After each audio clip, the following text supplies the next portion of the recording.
Hello and welcome to Dark Hearts with Stacy Lee. Please hit the like button if you like the video and subscribe to the channel if you want to support me. It helps so much. You can also join my Patreon. We have a big goal there and I will talk about that at the end of the video. This is a brand new story and we're still getting details as I wrote this episode and even today as I'm filming this episode. Tuesday, just a few days ago, I brought you the story of family annihilator Brad Bishop. That's an old story with a very new update.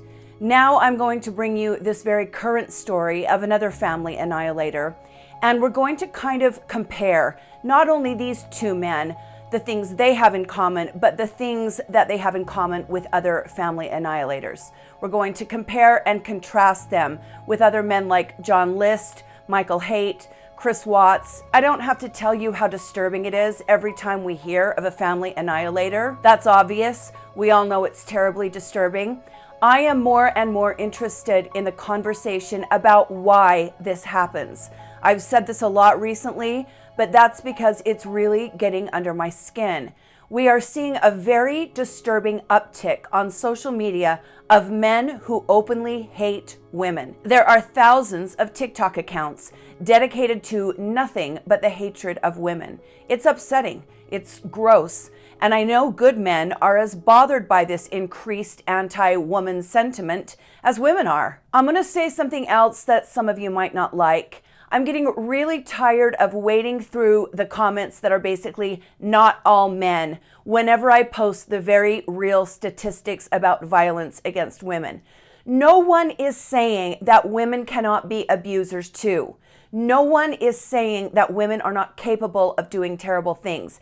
And absolutely no one, especially not me, is saying that all men are bad. I love men, and the reason I hate bad men so much is because it makes all men look bad, and all men are not bad. Women are much more likely to be the victim of violence than men are. And when you try and deny that or compare it to violence against men, you look foolish and you look mean. You look uncaring and uncompassionate. If a group was having an event to raise money for breast cancer science, would you run into that event and start screaming, "But what about prostate cancer? Men matter too"? That is what you look like. The two things are both important, but they are separate. And the fact remains 65.6% of all violent offenders are men. 20.1% of all violent offenders are female. Those are the facts, and we do facts here. I feel like I try very hard to ensure that I point out anyone is at risk of becoming a victim. And I'm very direct in stating that women are just as capable of terrible things as men. So please, let's stop conflating issues that are both concerning but have little to do with each other. Violence is violence, but if you are a man, tell me the last time you were afraid to have dinner alone in public. Tell me the last time you were afraid to go on a walk by yourself. Tell me the last time you were scared to walk to your car. Tell me the last time you took your drink to the bathroom with you because you were afraid to leave it alone at the bar. Okay? We are not the same in that way. And it is okay to say that we are not the same in that way. It's okay to say we as people are not all the same. I'm sure you can tell I'm a little bit fired up, but if you read some of the comments that I've had to delete in a couple of weeks, you'd understand why. We don't do hate on this channel and we don't do rudeness. If you come here being hateful, you come here being rude, your comment is getting deleted. You want to say I'm censoring stuff? Great. Call me whatever you want. I am keeping a safe, happy, and friendly community here where mean people and rude people and people that just want to fight are not welcome.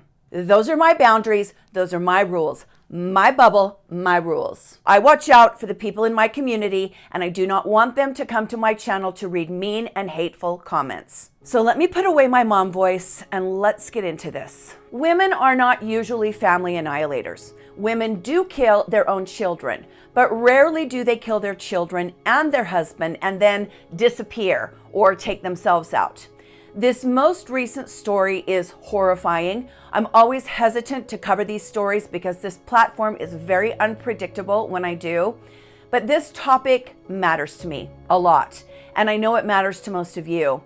We must continue to study the family annihilator, and we must continue to talk about the family annihilator. If we neglect to do those things, there is zero chance we will ever learn anything about these types of people, and therefore zero chance we can spot them in the future before tragedy strikes.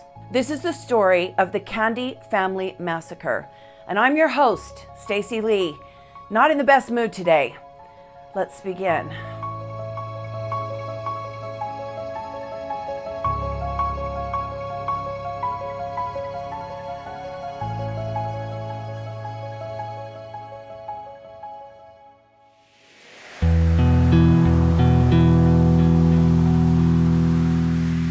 I'm going to start this narration a little differently because I want you to have the same experience I had when I started researching this story.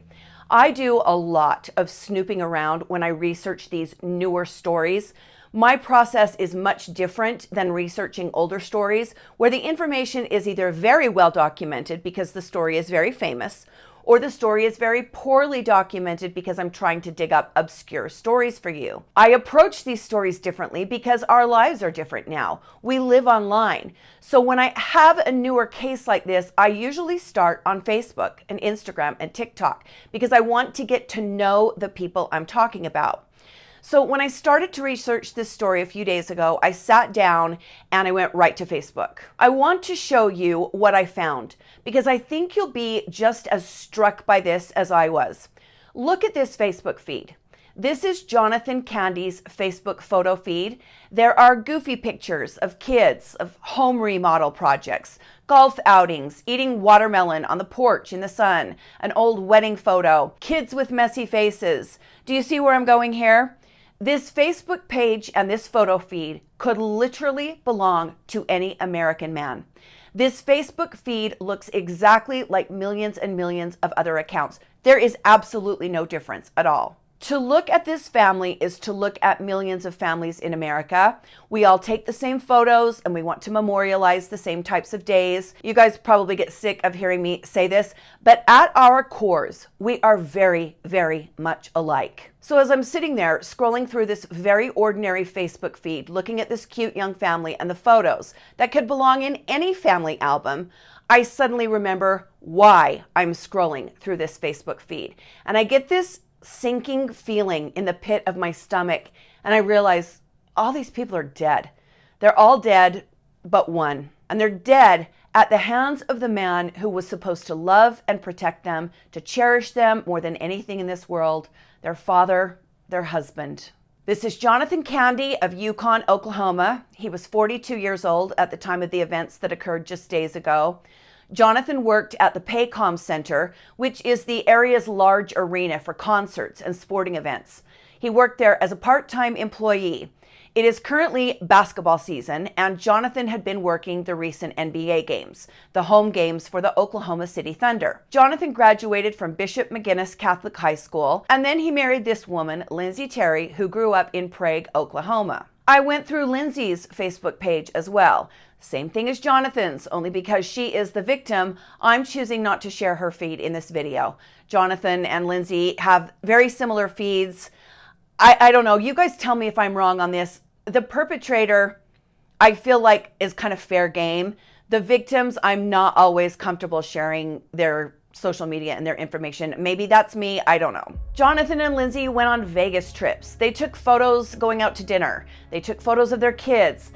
What I'm trying to get across is that they could not have been more normal. They could not have been more all-American. They were literally the family next door. And then on April 22nd, just a couple of weeks ago, the unthinkable occurred. Because this is such a new story, we do not have all the details as to what led up to the actual event. I'm going to talk about the event, and then we're going to go over some things that I expect we will be hearing later on. All we know at this point is that at 9:30 a.m. on the morning of April 22nd, 2024, a 10-year-old boy called 911 and told the dispatcher that his entire family was dead. The call has not been released. I don't know if it ever will be because it was made by a child, and those things are very sensitive. Maybe when the child is an adult, years from now, we might hear this call, but I don't expect to hear it anytime soon.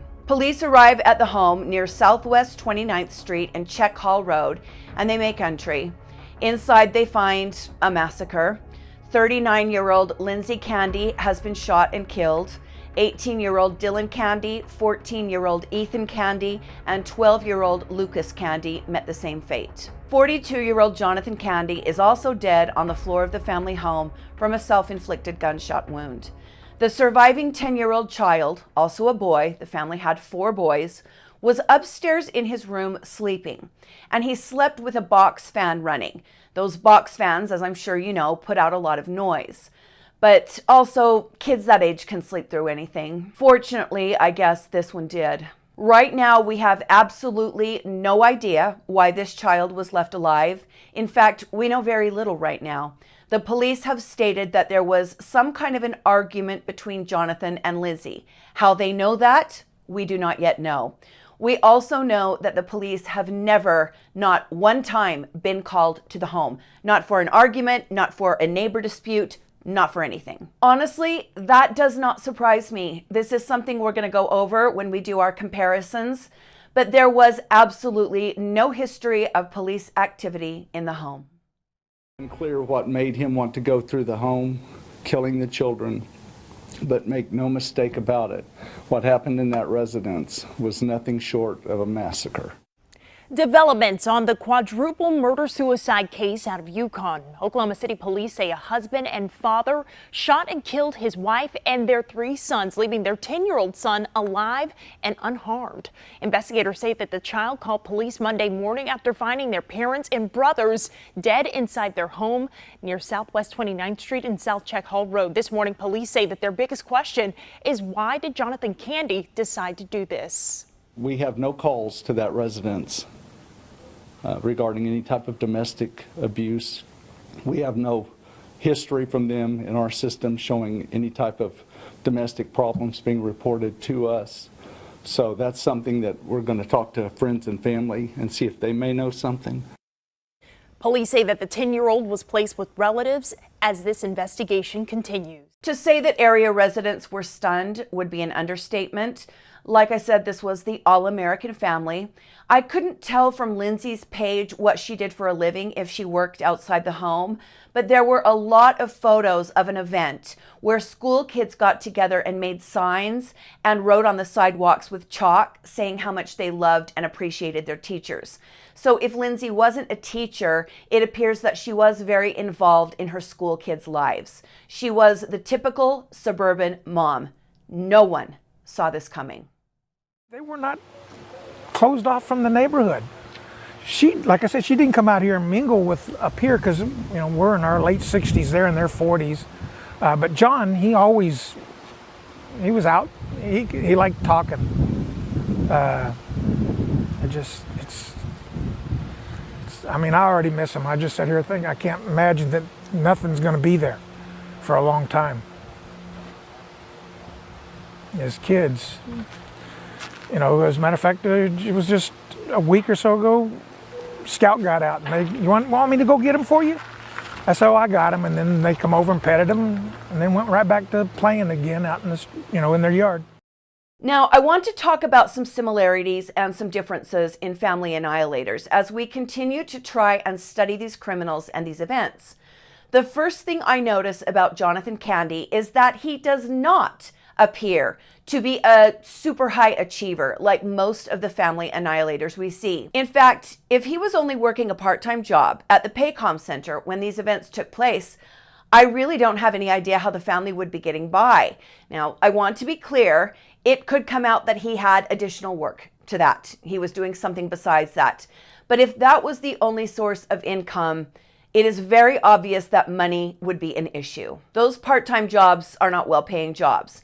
And if he did have another job, it wouldn't be a super high-stress 50-hour-a-week job, because a job like that would not allow him to have a part-time job at the Paycom Center. Brad Bishop, that we spoke about a few days ago, he had 3 master's degrees. He spoke 5 languages. He worked for the United States State Department.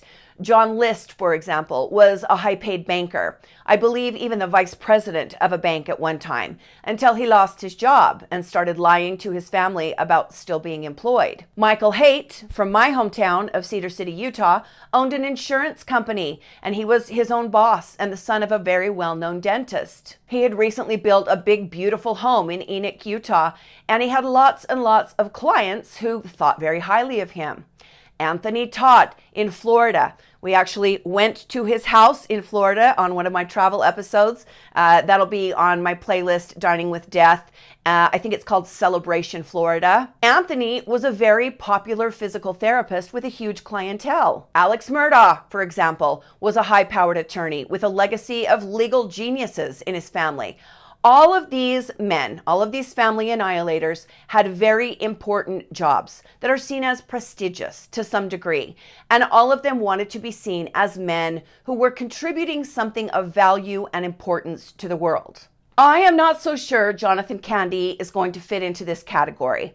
Again, I could be wrong, but if he doesn't, that already sets him apart from many of the family annihilators we study. I've done a lot of research on family annihilators, and the number one factor that leads to these types of crimes is loss of control. You can say somebody was having an affair, or somebody lost their job, or there was money problems, but all of those things boil down to a loss of control. These are men who have very tight reins on their families in one way or another. I don't think that they're men who go to every single football game or dance recital to make sure their kids are performing perfectly. I don't think they're the parents that they call, tiger parents or helicopter parents. I need to get up on my terminology. I don't think they have that kind of control. The control is more over the way the family functions as a unit and the way the family is perceived as a unit. These types of men see their families in some cases almost as property. Their own identity is tied to the family, and the family is not just their family, but a big part of their own personal identity. I'm always a little surprised when I research these stories because I picture these men being those types of dads that are like the embarrassing dads at their son's baseball game yelling at the umpires or berating their sons for not playing perfectly in a ball game. But that isn't really who these guys are. It's not the little things like that that cause them embarrassment and stress, in my opinion, in what I have researched. It's much more of an overall perception that is important to them, who the neighbors think they are, who their boss thinks they are, who the guys they see as man competition think they are. Most family annihilators that I've researched want to be perceived as stalwart, as the provider, the caretaker, and most of all, the protector. I think the word protector is a very big deal for the family annihilator. It's very common for these men to perceive their family as being under some kind of invisible threat, and only he is able to protect them from the threat. What is that threat? It seems to be different in each of these men's minds, but this desire that they have to protect their family is very strong. And that desire somehow gets twisted into, well, if I can't protect them, even from the reality that I am a failure, I'm going to kill them, because them being dead is my way of protecting them from knowing I'm a failure. It is very, very twisted. I love to hear experts' takes on this because I want to know how men get those wires crossed. They get them crossed somewhere along the way. Most fathers would die to protect their children, but these fathers feel that their children are better off dead if they cannot protect them from the fact that their father is not perfect. It's very strange and it's very disturbing. Most often, before a family annihilation, one of two things occurs. Like I said, maybe an affair is uncovered. It can be an affair that the man is having or an affair that the woman is having. And a lot of times before a family annihilation, it will be revealed that there were financial problems. Problems with finances seem to be the bigger trigger for many of these events.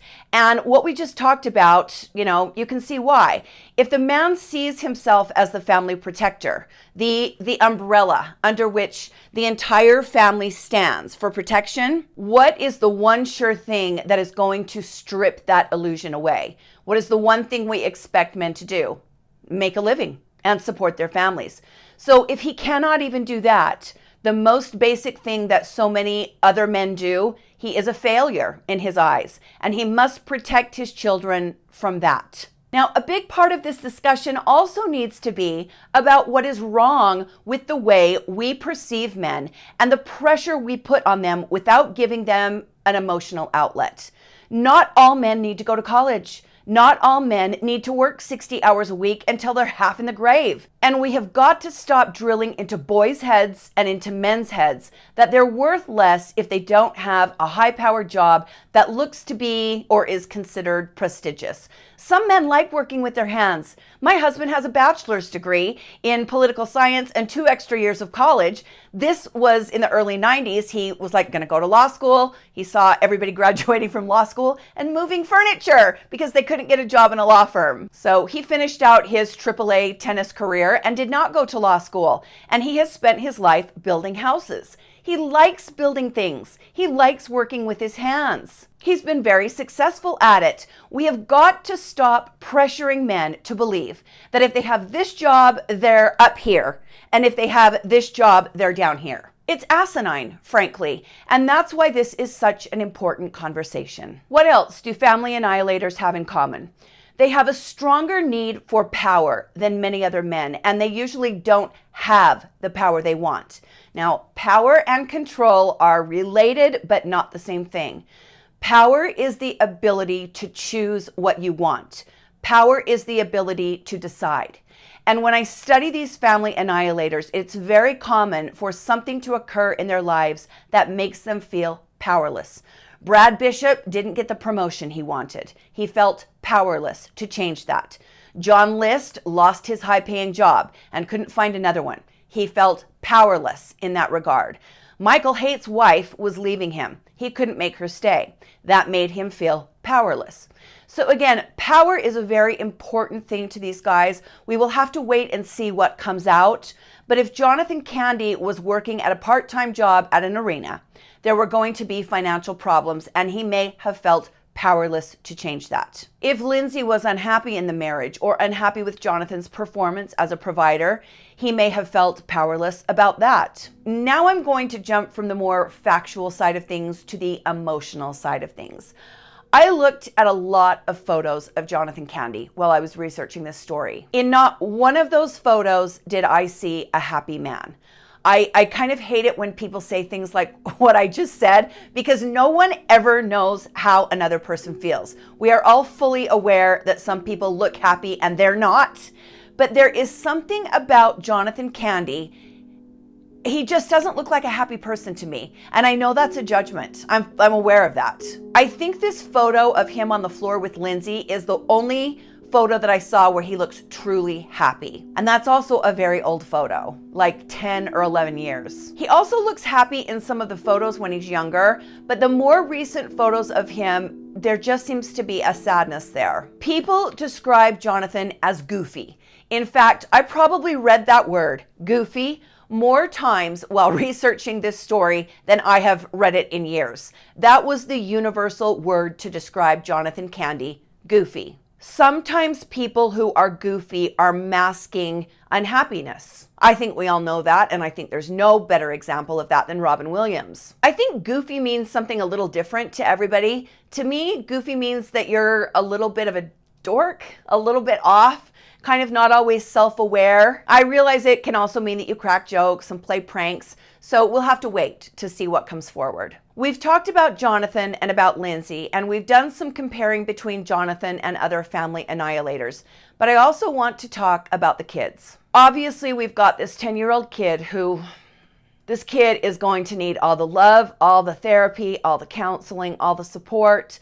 I don't think there is more than a handful of people on earth that have any idea what this poor kid is feeling right now. And he's so young, he doesn't even know what he's feeling right now. But we've also got 3 other boys who lost their whole lives, their futures, their opportunities. They're just gone. And we also have to remember the destruction that this kind of an event leaves in the lives of so many others. I found this very touching piece featuring the baseball players of the area. And I think it's a really nice way to remember these boys.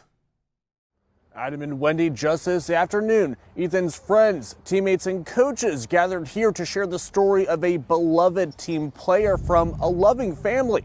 The horrific new details we learned in the case today sending shockwaves through the whole community. At this point, I just wish the nightmare would be over.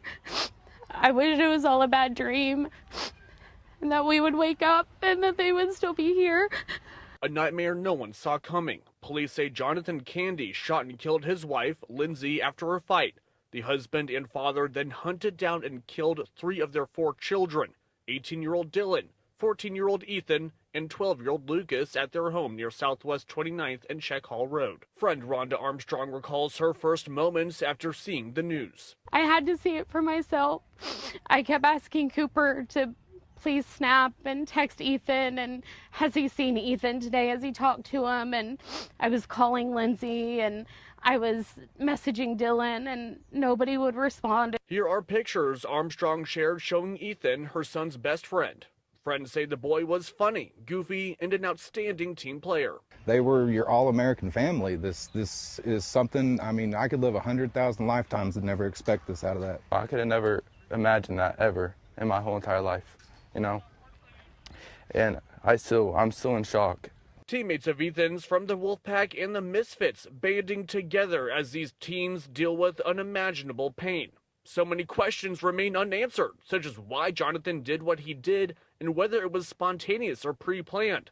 Questions police say we may never know the answers to. The youngest child, age 10, survived the rampage unharmed. We're told he's the one who called police on Monday morning. If they ever need anything, we'll always be here for them no matter what. Really quite heartbreaking to think about all the kids this is going to affect. It very much reminds me of the Michael Haight story in Cedar City a couple of winters ago.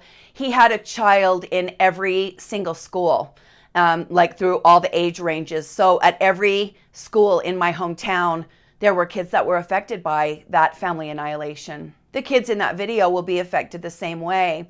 I couldn't find any video of Jonathan. You know, I always like to give you a little video of the killer when I can because I feel like it humanizes them for us to see them talking. This is the only little snippet I could find. Apparently, Jonathan and Lindsay were interviewed at a bakery one day when they were eating there. I come here twice a week in the morning for their breakfast burritos, which are by far anything better than you can get around here. That's about what we know right now, my friends. The family has released a statement that says, "Our entire family has been left shattered and confused with so many questions we won't ever have answers to. Jonathan was the one whose jokes and goofy attitude kept everyone smiling. Aside from these events, his children and his wife were his entire life." The statement then goes on to say, "We simply can't fathom what went on, but please hug your family tight. It's going to be a very long healing process for everyone affected." The family also wants the public to know that the surviving 10-year-old child is surrounded by love. His uncle, Brett Remorowski, said, "All the attention has made me reflect on the road ahead and what will happen when all of this attention goes away. And what's left is the reality." Is the reality of the situation. I guess that's when the real work will start, and the donations you are making now will be the most meaningful for my nephew. By the way, the donations he's talking about relate to this GoFundMe that is entitled "Help Lindsay Candy's Surviving Son." They have a $100,000 goal, and so far they've raised $61,000. This is what the GoFundMe page looks like. If you're able to donate, I'm sure the family would appreciate your help. I have made a donation from our community. I want to send love to the surviving member of Lindsay's family and of the children's family. I won't pretend to know what you're going through. We will continue to monitor this story, and I will bring you an update when we know more. Thank you for joining me today on Dark Hearts with Stacy Lee. Please hit the like button if you like the video and subscribe to the channel if you want to support me.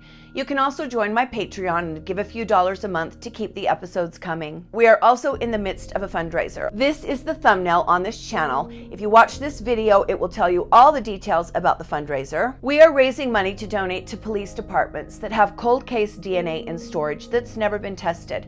There are thousands of sexual assault kits sitting in refrigeration that have never been checked. We are going to raise money for those kits. We're going to vote on which case we want to get the kit tested on. We're going to pay to have that kit tested, and hopefully we solve a cold case. The very worst case scenario is we get that perpetrator's DNA in the system forever. And if they're involved in other crimes, we might help with that. I want you to know how much I appreciate you. Some of you have been with me literally for years, and you know full well I wouldn't still be here if it wasn't for you. I'm excited for our community to grow. I have big goals, and I think we can do amazing things together. Stay safe and be kind to each other, and I will see you next time on Dark Hearts with Stacy Lee. Bye.